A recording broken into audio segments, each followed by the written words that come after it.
Thank you.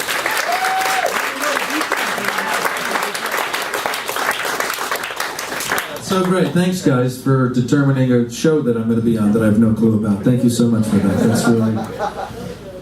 I just want to remind you guys that Bert's last sentence of his story was "Suck my dick, Ralph." Or whatever. That was funny. What was it? Yeah. Thanks, everybody. My name's Michael. Nice to meet you. Thank you for being here. I want you to think about your first crush. Think about that. I want you to think about who it was. You probably have some recollection, right? Remember who it was? Remember the name, sir? First name? You know who it was? Christina? Yeah, she was cute. You guys remember Christina? You have one? You got a first crush? Remember? Yeah. Who was it? Peter. Peter? Yeah, Peter. Yeah. Mine was Katie T. I'm just gonna, that wasn't, she had a real last name, but we're just not gonna use it. But I was 10, fourth grade. That's pretty good. You always remember your first crush, I feel like. It's the first person that kind of messes you up. She had short black hair. I thought that was so cool. Short hair is so hot. It's like a girl looks at all the other girls and goes, "I'm doing something different. I'm gonna be something different." She had a great smile. She had a great sense of adventure. I know that because that's what I wrote in my diary when I was 10. That Katie T had a great sense of adventure. I still don't know what the fuck that means now. 37 years old. But I knew it when I was 10 that Katie T had a great sense of adventure. Most of all, she had a great laugh. She had a loud laugh that I can still hear. And as I look back on all the girls I've been in love with in my life, every woman has had a giant laugh. I think what I need is just someone who thinks I'm funny. That's pretty much all I need in my life. And Katie would mess up my stomach, okay? She would give me diarrhea. When I would see Katie, I would have diarrhea, okay? Now I know that means I like somebody. But when you're 10, you don't know what that is. All I know is that she has this weird superpower that I get diarrhea every time Katie touches her hair and makes eye contact with me. And we used to carpool to school every day because we lived close. So Tuesdays, Thursdays, my family would pick up Katie, and then Monday, Wednesdays, Fridays, her mom would pick me up. And one Tuesday, we pick up Katie. She gets in our Chevy Lumina, and she was looking extra cute, and I had to go diarrhea right then. And I went into her home, into her family's home, and I had diarrhea because Katie was looking cute. And she was just sweet. She was just nice. I'm the youngest of 4 kids. Nothing was my own, ever. My winter jacket was like 23 years old. Every sibling wore it. 6 cousins had my winter jacket. It had things in the pockets when they gave me the jacket, And Katie, she would give me things. One time she gave me my whole bag of Asian sesame crackers. It was like, and she's like, "Here, this is you." And I took one and I handed it back, and she's like, "No, that's your bag." And then no one had ever given me that or anything before. This was 26 years ago, and I remember her giving me a bag of Asian sesame crackers. Do you realize? You only remember when emotions are attached. Do you know that? You forget the minuscule details of the day, but when something really drives you or makes you feel something, you remember. And I remember her handing me the fucking sesame crackers. Her mom was just a bigger Katie. She had the same short hair. She had a great laugh. She was a sweet woman. And one day I had soccer on Saturday, and I'm a competitive guy. Okay, like Bert, I competed in college at a high level. I played professional tennis for 3 years. Athletically, I've been very lucky in my life. Katie and her mom came to my soccer game. I'm 10 years old. I didn't know they were coming. Okay, this was like giving a 10-year-old steroids. Okay. The girl I liked that gives me diarrhea was that the thing that I'm good at. I scored 6 goals that Saturday. I scored 1 goal as a goalie. Do you realize how much you have to ball hog to score as a goalie? I took my own goal kick, moved through my own team. Kids are like shrugging their shoulders, like, "Pass me the ball. I'm the forward." I scored. My own father asked the coach to take me out of the game. Dads tell the coach to put their sons in the game. He said, "Take him out. It's embarrassing." I scored 6 goals, 1 as a goalie. Did I make that clear? The next day, I'm at school the next Monday, and in my house, when you achieve something, you get to eat off this special plate, okay? And it's called the special plate. There's no joke. My mom made this plate, and she cast ironed it or whatever the fuck you do with plates, and it sat in our cupboard, and you got it when you achieved. If you got an A on your test, you got to eat off the special plate. If you scored 6 goals, 1 as a goalie, you got to eat off the special plate. And it had balloons drawn on it. It said, hip, hip, hooray, we love you, congratulations. Our whole family, you were trying to eat off the special plate. And this actually, as I look back through therapy, this fucks you up a lot. If your whole life is driven by outcome only, everything was just success or failure. Did you win or did you lose at my house? And I won, so I got to eat off the special plate. Now, my father, he would just give himself the plate sometimes, you know? Like, work was tough, special plate. We're like, what? You just get the special plate, Dad? So anyways, Monday, I go to school. Katie's there, right, being all cute. And guess what she doesn't give a fuck about? She doesn't give a fuck that let me just fill you in real quick. I scored 6 goals, 1 as a goal, okay?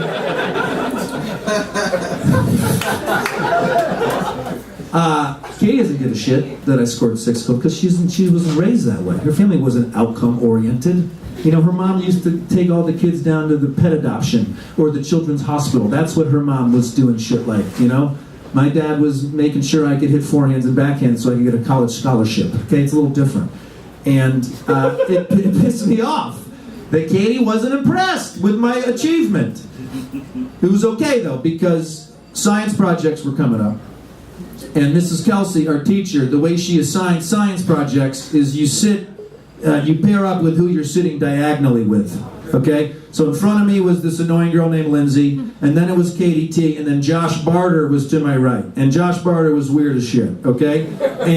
But whatever. It didn't matter sitting next to Josh because I knew when the science projects came, Mrs. Kelsey would pair me up with Katie. I'd have some ample time with her. I could make her laugh, maybe describe to her about how successful actually scoring a goal as a goalie was, and then things would change. Okay, I would win. I'd get to eat off the special plate because Katie was going to be my girlfriend, right? I was 10. So it comes to science project assignment day, and before we do that, Mrs. Kelsey says we got to make an announcement. Can Katie come up to the front? So Katie comes up to the front, and she's sheepish, she's sad, she was shy, and she starts to speak, but she can't speak. She runs to Mrs. Kelsey, and she starts crying. Mrs. Kelsey makes the announcement that Katie's mom has been in the hospital. She's very, very sick.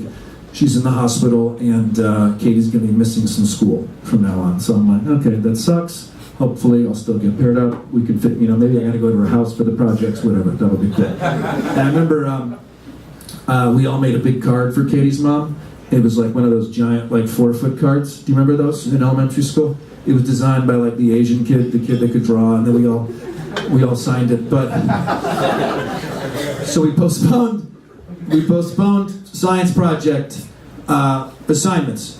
Come back the next day. Josh Barter's now gone, okay?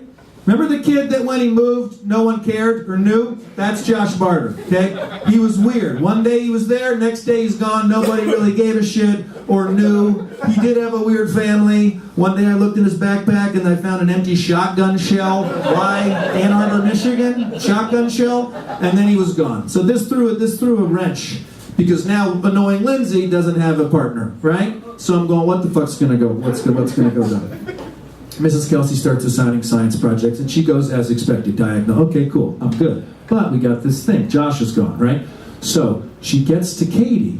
Maybe it's because Katie's mom's sick. I don't fucking know. She says, Katie, hey, I'm gonna give you the option. You can pick to be with Michael, or you can be with Lindsay, right? Because it is kind of screwy what's going on here. And I was like, okay, that's kind of lame, but she'll still pick me, duh, right? Achiever, 6 goals, 1 as a goalie. And Katie kind of thought about it, and she was touched that she got to pick, and she picked Lindsay.